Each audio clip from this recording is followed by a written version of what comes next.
Olá, bom dia. Sou professora Luciana do quinto ano, do Centro Educacional Nilton Ferreira da Silva.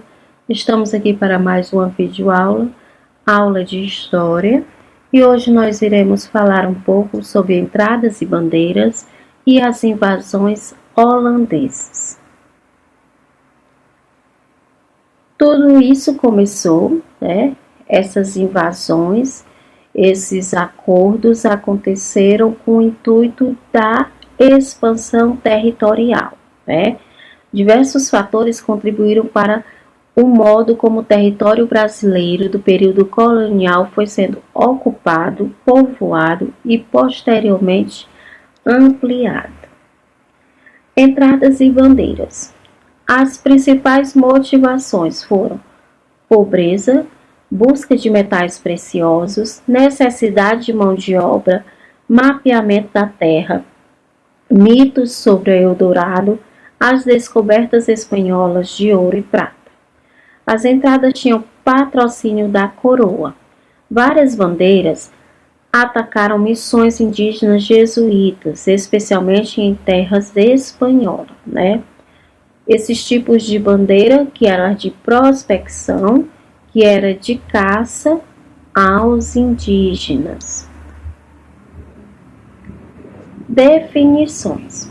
Vamos diferenciar o que eram entradas de bandeiras. As chamadas entradas tinham a finalidade de explorar o território. Eram financiadas pelos cofres públicos e com o apoio do governo colonial em nome da coroa de Portugal.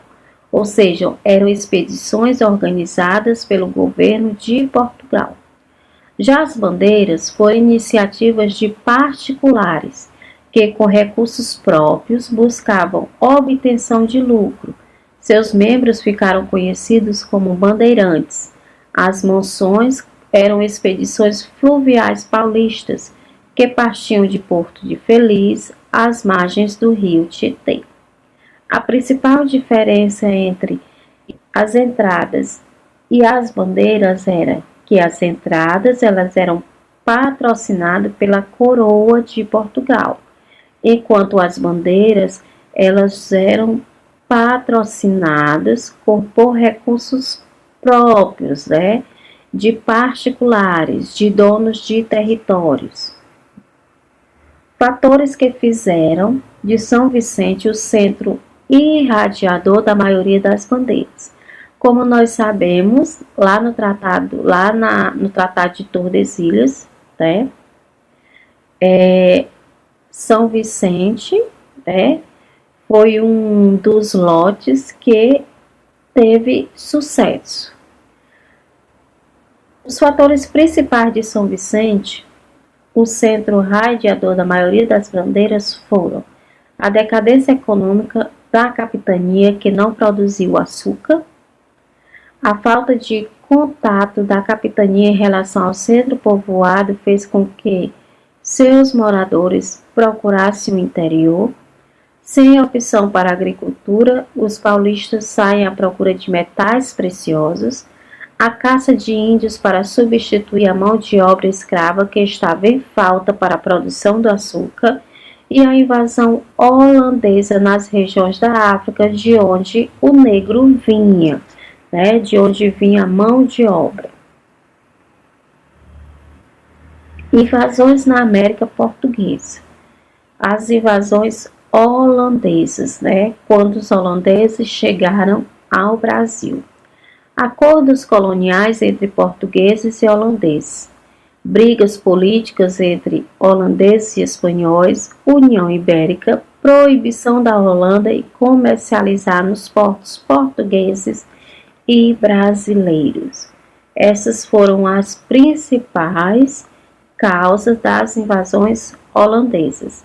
A Holanda ela não aceitou a proibição de não poder mais entrar em nossos territórios, de não poder mais explorar nossas riquezas.